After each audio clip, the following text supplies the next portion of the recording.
Check, check, check. See that shot? Well, here's how it started out. There was a shot formerly in the picture, this one right here. It was the same problem that I bumped into quite a bit as I've been going back and revising shots, is that the characterization of Akari really wasn't quite where it needed to be. So in this case, what I did was very quickly roughed in. I made my pencil, like as you can see, real big and broad, and I just wanted to sweep in some general lines and just get the motion feeling right. Once I got the motion feeling right, then I added a new layer and actually was working in Krita in full screen mode here, as you can see. I'm going in and just tightening up the pencils. So it's just a back and forth process of flipping the canvas and making sure things were reasonably balanced, and probably above all other considerations, making sure that the characterization looked right, which is tricky when you get into a little sequence like this where your character is obviously really hyped up, and so she's there's some squash and stretch going on. So, but it looks like, yeah, there was quite a bit of flipping the canvas, and I have a tendency to tilt things in a certain way, I think because I'm right-handed, and so right there you saw me correct that. You get these losses of symmetry and balance that sort of become a bit predictable, actually. But I wanted to be very, as I've said in other videos recently, I'm really trying to knock myself out here to make sure that we retain higher and higher production value and work toward an aesthetic that is going to sit in the mix alongside, other animes. That's the idea anyway. So, yeah, a fair amount of fine-tuning here.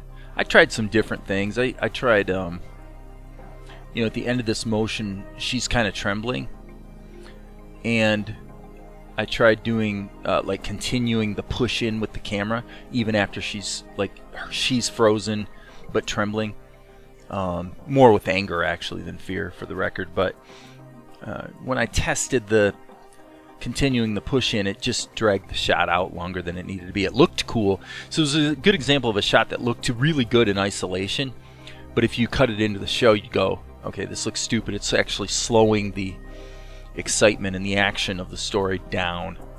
So even though on its own it looks cool, if it doesn't fit into the storytelling, then you gotta pull out the old metaphorical guillotine and chop it mercilessly.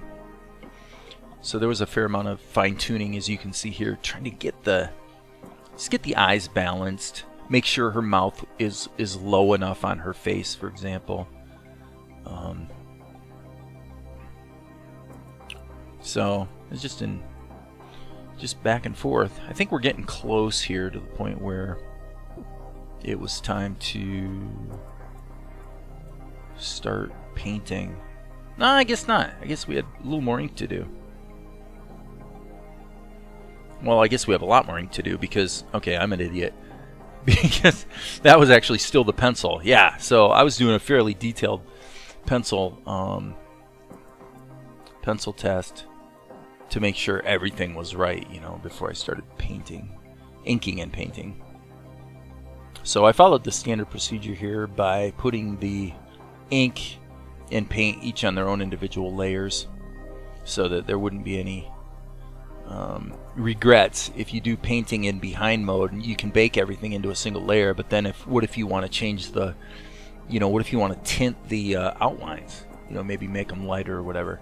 You're hosed at that point because it's really hard to isolate the outlines from the paint if they're all baked together in a single layer. So as a rule, I've gotten to the point where I don't. If you try to expedite the process by putting everything in a single layer, you actually wind up making it take much longer because you wind up always, it seems, to have to separate them back out, or at least you wish you had. So right there is something that I've done lately that I didn't used to do at all, which is rotate the canvas. But it definitely helps to get a nice smooth sweeping motion.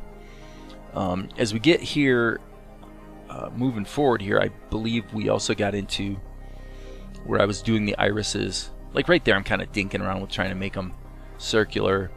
And I think it's the next frame where I said, you know what, forget this. Let's just use the circle tool, the geometry tool. And one of the nice things in Krita with the geometry tool is you can start drawing an oval, and you hit Shift, which turns it into a circle, and then you can also hit Alt, and this is the killer feature.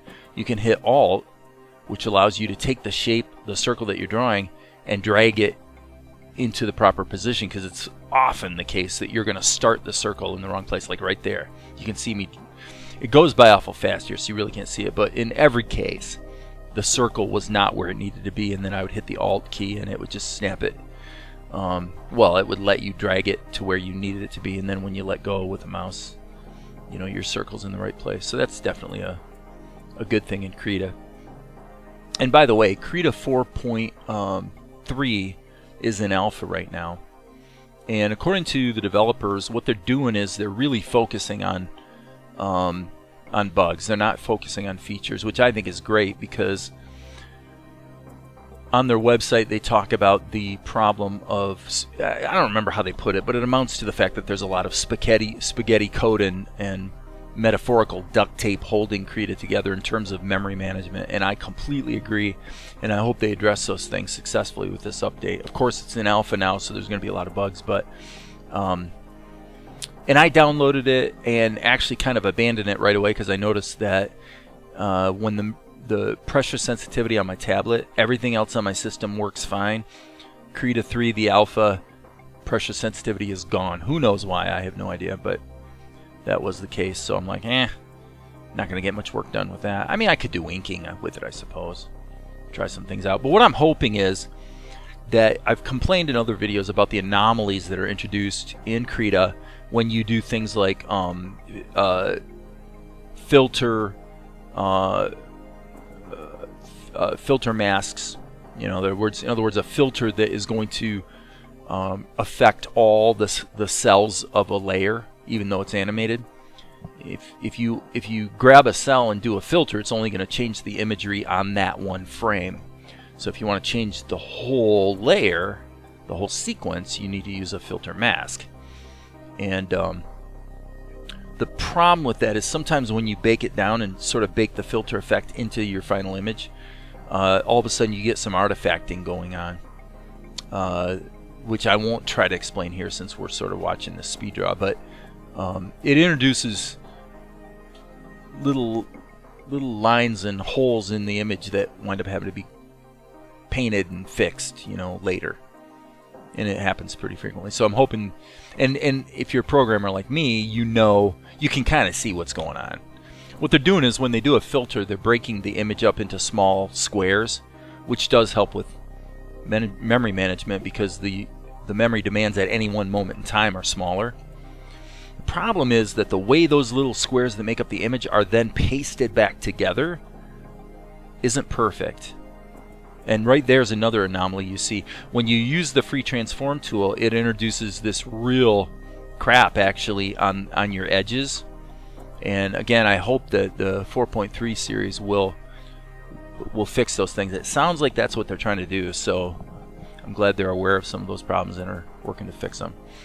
So anyway, getting near the end here, the next thing to do was the shadows. So in this case, I actually did 2 shadow layers because she's backlit.